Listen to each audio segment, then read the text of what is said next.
الحمدللہ والصلاة والسلام علی رسول اللہ وعلی آلہ وصحبہ ومن والاه اما بعد۔ السلام علیکم ورحمۃ اللہ وبرکاتہ۔ آج کے سبق میں انشاءاللہ ہم اپنے جذبات کے اظہار کے لیے عربی میں جو جملے استعمال کرتے ہیں وہ سیکھیں گے۔ سب سے پہلے مجھے بڑی خوشی ہے، اشعر بغایت السعادۃ، اشعر بغایت السعادۃ، مجھے بڑی خوشی ہے۔ یا آپ کہہ سکتے ہیں میں بے حد خوشی محسوس کر رہا ہوں، انی اشعر بابتہاج شدید، انی اشعر بابتہاج شدید، میں بے حد خوشی محسوس کر رہا ہوں۔ مجھے بے آرامی محسوس ہو رہی ہے، بے چینی ہے، تو اس کے لیے کہیں گے اشعر بعدم الارتیاح، اشعر بعدم الارتیاح، مجھے بے آرامی محسوس ہو رہی ہے، بے سکونی محسوس ہو رہی ہے۔ میں بڑی پریشانی محسوس کر رہا ہوں، اس کے لیے کہیں گے اشعر بقلق شدید،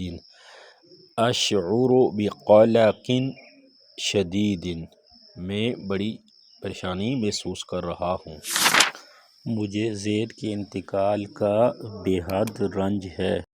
انی شدید الحزن علی وفاة زید، انی شدید الحزن علی وفاة زید،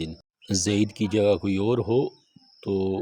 اس کا نام ذکر کریں، انی شدید الحزن علی وفاة، اس کے بعد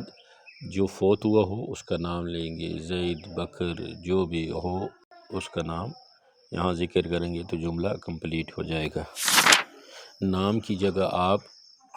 ضمیر کا بھی استعمال کر سکتے ہیں، مجھے اس کے انتقال کا بے حد رنج ہے، انی شدید الحزن علی وفاتہ، یہ مذکر کے لیے ہوگا انی شدید الحزن علی وفاتہ۔ اگر مؤنث ہو، کوئی لڑکی ہو، عورت ہو تو کہیں گے انی شدید الحزن علی وفاتہا، انی شدید الحزن علی وفاتہا، مجھے اس کے انتقال کا بے حد رنج ہے۔ زید کو اپنی بیوی کے انتقال پر بے حد رنج ہے، زید شدید الحزن علی وفاة زوجتہ، زید کی جگہ اگر کوئی اور ہو جس کی فوتگی ہوئی ہو تو اس کا نام لیں گے، اور بیوی کی جگہ اگر کوئی اور رشتہ ہو تو اس کا ذکر کریں گے۔ بکر شدید الحزن علی وفاة صدیقہ، کہ بکر اپنے دوست کی وفات پر کافی غمزدہ ہے، رنجیدہ ہے۔ نام کی جگہ ضمیر کے ساتھ بھی آپ ذکر کر سکتے ہیں، وہ اپنی بیوی کے انتقال پر بے حد رنجیدہ ہے، ہوا شدید الحزن علی وفاة زوجتہ، ہوا شدید الحزن علی وفاة زوجتہ،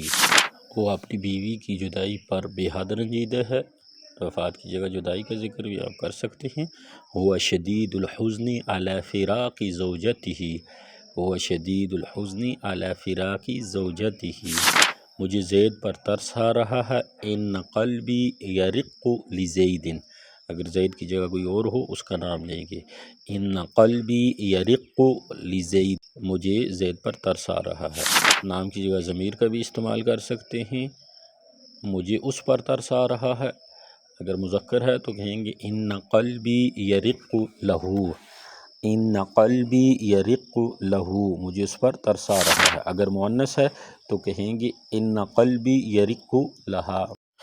مجھے اس لڑکی یا عورت پر ترس آ رہا ہے، ان قلبی یرق لہا، مجھے تم پر ترس آ رہا ہے، ان قلبی یرق لک، اگر مذکر ہے سامنے والا تو کہیں گے ان قلبی یرق لک، مجھے تم پر ترس آ رہا ہے، اگر سامنے لڑکی یا عورت ہو تو کہیں گے ان قلبی یرق لکی، ان قلبی یرق لکی، مجھے تم پر ترس آ رہا ہے، یہ لڑکی یا عورت کے لیے ہوگا، مؤنث کے لیے۔ میرا تنہائی کا احساس بڑھتا جا رہا ہے، ان شعوری بالوحدۃ یزداد باضطراد، ان شعوری بالوحدۃ یزداد باضطراد، کیا آپ بھی ایسا ہی محسوس کر رہے ہیں هل لديك نفس الشعور هل لديك نفس الشعور میرا خیال ہے احساس دو طرفہ ہے اظن ان الشعور متبادل اظن ان الشعور متبادل میں آپ کے جذبے کی قدر کرتا ہوں اگر مذکر ہو تو کہیں گے انی اقدر شعورک انی اقدر شعورک اور اگر عورت یا لڑکی ہو مؤنث ہو تو اس کے لیے کہیں گے انی اقدر شعورکی انی اقدر شعورکی میں آپ کے جذبے کی قدر کرتا ہوں۔ آسان عربی بول چال کے لیے آپ ہمارا چینل وزٹ کر کے پلے لسٹ میں موجود دوسری ویڈیو سے بھی استفادہ کر سکتے ہیں۔ آج کے لیے اتنا ہی، ملتے ہیں نیکسٹ ویڈیو میں ایک نئے سبق کے ساتھ، تب تک کے لیے اللہ حافظ۔ السلام علیکم ورحمۃ اللہ وبرکاتہ۔